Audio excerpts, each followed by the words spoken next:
On July 6, 2024, Vox Akuma of Niji-sanji Ian's fourth wave Fluxium had his 3D debut stream titled Minotaur. In this video, what I'll be doing is giving my little analysis and interpretation on the film. And major spoiler alert, since I'll be delving into a lot of things here, not only about the movie but also his other lore related things. So if you don't like spoilers, I suggest to watch them first in his channel. Here's a playlist for it, and just go back here if you want to hear my analysis and interpretation about this whole thing.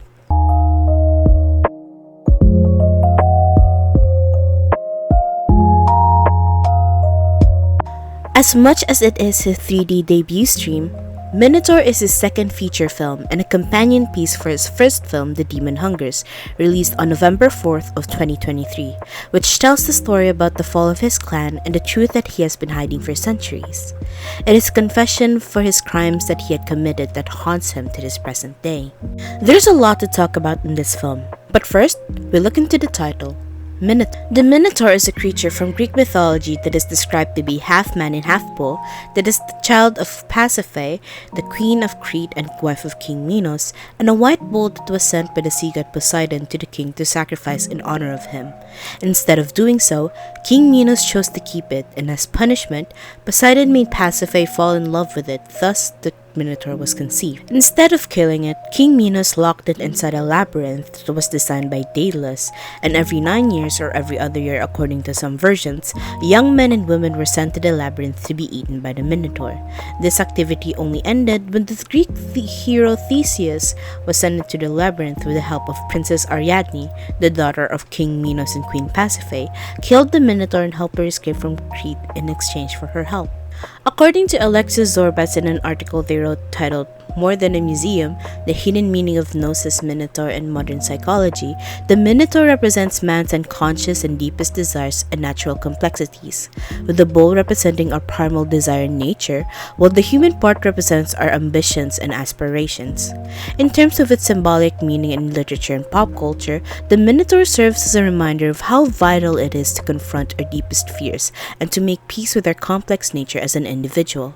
Doing so helps us understand ourselves further and help us heal from our past wounds, unburdening us of the guilt that we have been carrying all throughout our lives in order to move forward or have some closure from our past. With this understanding of the title alone, you can tie it to the core message of the film, confronting and accepting our innermost selves, facing our deepest fears and even the sins we've incurred and the guilt that comes right after that we carry, and making peace with it in order to move forward and live the life we wanted to live.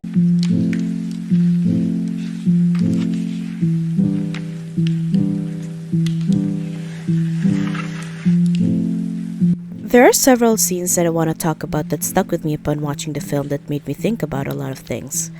From internet, celebrity stan culture, to dealing with guilt, repentance, and forgiveness.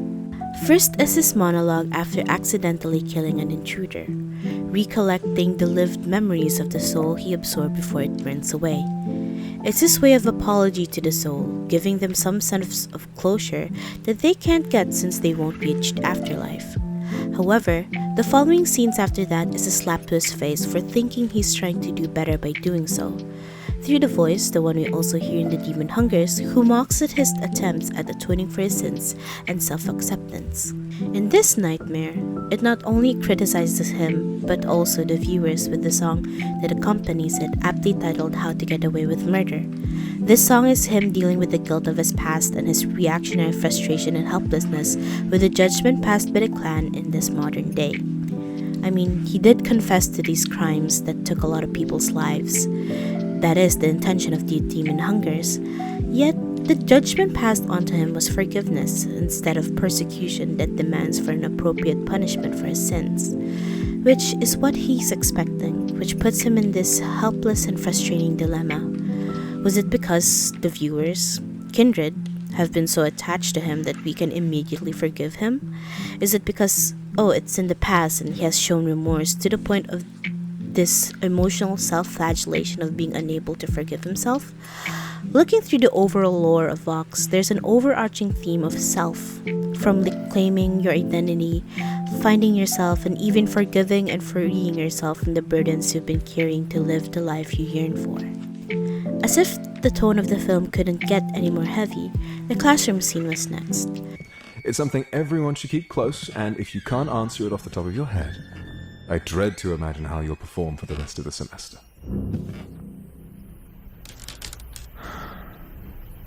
Where do you live? Just by the dinginess and how solitary the classroom feels with him being the only person. And in addition, the film's aspect ratio also gives it a more cramped feeling to the scene despite how open and empty the setting is. This scene can be analyzed and interpreted in multiple ways. For me, this scene not only takes jabs at streaming culture but just fame and the relationship between audience and artist or entertainer. On the first point, with questions asked by the other Vox that gets uncomfortable to full-on creepy and invasive of one's privacy, is reflective of not only how audience treat their entertainers, but internet culture in general. The internet gave us this double-edged sword of being able to stay anonymous as we please, whether it's for issues on safety, body image, or in general as a form of escapism. However, the notion of anonymity gives other people the free rein to ditch or overstep boundaries. Then we ask ourselves, why do we do this? Why do we ask these types of questions to people on the internet? Curiosity is inherent to all of us. And with the internet thriving through everyone's anonymity, common social etiquette is often thrown out of the window. We tend to ask people the most intimate questions to know them more than in real life. We'd never ask these types of things, especially addressed to a stranger. This curiosity is a two-way street, the viewers being curious about certain personal aspect of the entertainer, and consequently, the entertainer's curiosity on how their viewers would react to the information they will divulge to them. We treat their life as a spectacle. We barely consider the person on the other side of the screen. All of us do this, even I do to some degree. It's the cruel underlying reality that content creators face. It's dehumanizing to be viewed in just this certain box that would just cater to how people perceive you. From being this hot dom daddy ikemen or a tsun bullyable ditzy subby waifu who has no depth or other facet of personality just because they are hiding behind some anime character. The scene is tied to the following, the one in the stairs. Please,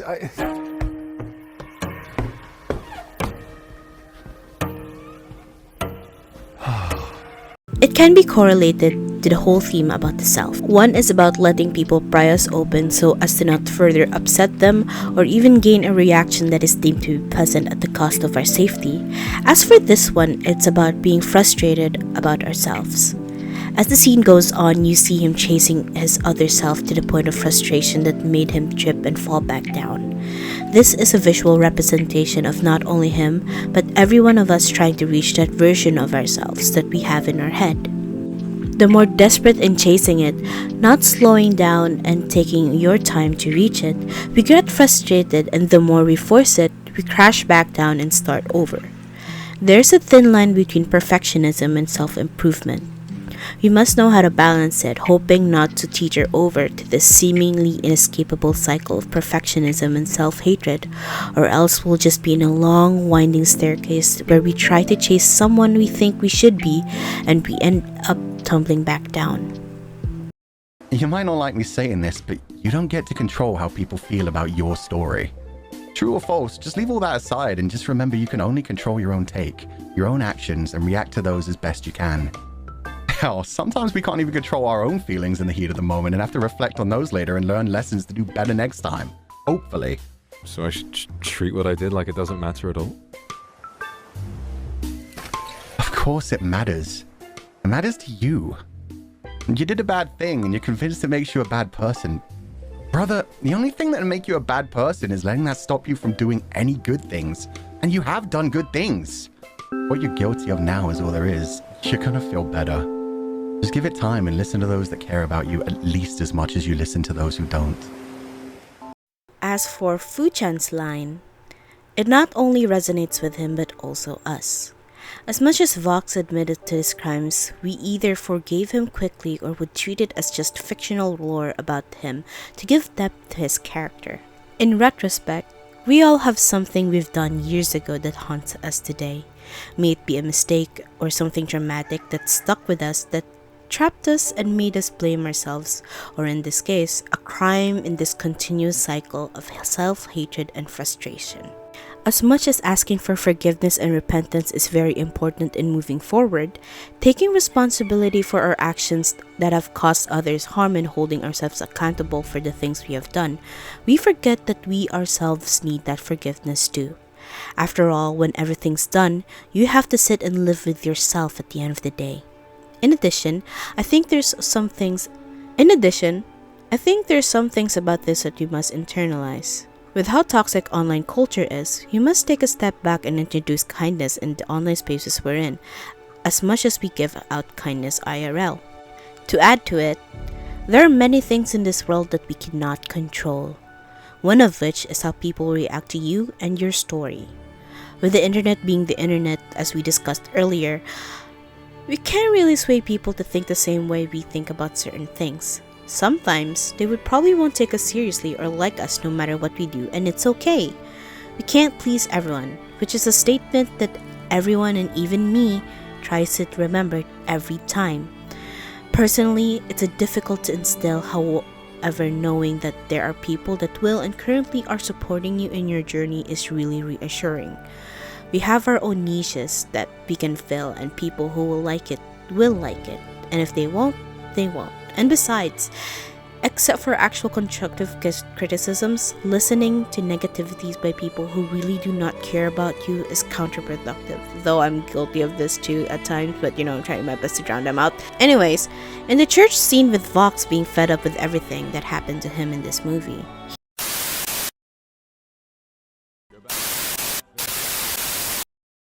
Something for another time. No, you're too weak to face the... And never told them about...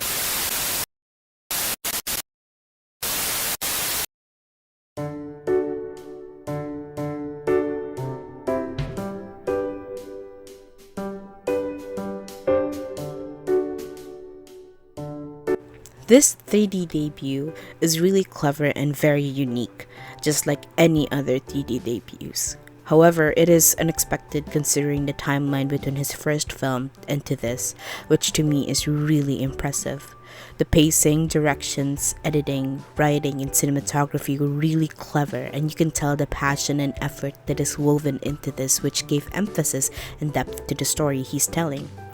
In terms of the plot, it was captivating and sends you into this nightmarish wonderland that ends in a hopeful conclusion, with Vox who had not only delivered his message well through this film, but has given us such great performance in doing so, acting-wise and music-wise. The music was awesome, from the bombastic first song to the melancholic visions of a life, to the angry, frustrated cry for help of how to get away with murder, to the self-accepting, hopeful message in Hands of Daedalus.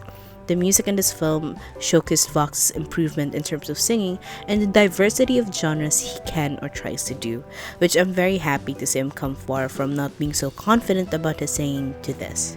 Speaking of him singing, you should check out the 8th Niji Encounters single Heavy Lies the Head by Vizalia's Bandage and Vox Akuma. Trust me, it's a really, really good song, and this will be my number one on my YG Music and Spotify 2025 Wrapped. I swear it. And also check out all of the Niji Encounter songs. To be honest, they're all really good. Anywho, personally, I love this film as much as I love The Demon Hunters. It resonated with me a lot on a more personal level and inspired me to do this video since its release.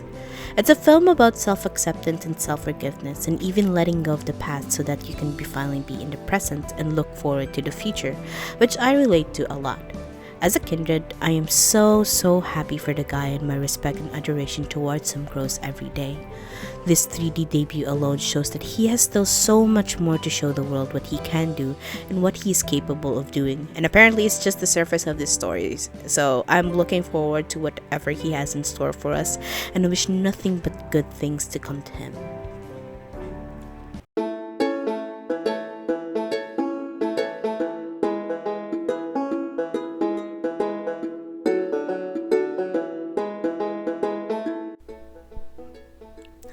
This is yours truly. Welcome to the first ever episode of Under the Umbrella. This is such difficult yet fulfilling passion project that I've made for over a year now, and I'm happy that I'm finally finishing it. And with this first episode is just the start of many, I guess. And I'm happy that I've made this despite a lot of setbacks, like having to pause this project for a year or so because of my studies, and some struggles a lot in like editing and all that stuff by myself. But in the end, we still have fun and we enjoyed, and that's what matters. All I have to say, thank you for your patience, and if you've stuck around this video for this long, thank you so much. I really appreciate it. There are some stuff that I've left out in this thing, but I guess if you want to watch the film and stuff, you can create your own conclusions. I think a discussion is really fun in terms of these type of things, or any media, in my opinion. I think it's one of my reasons why I wanted to make these videos right now and in the future. Thank you again for your patience, and for my friends, thank you for supporting me and cheering me on, and I love you all. Mwah. And to my Oshi, thank you. You're awesome. And yeah. God, I'm awkward. Anyways, I'm gonna end this. Anyways, see you next time, and take care. Goodbye.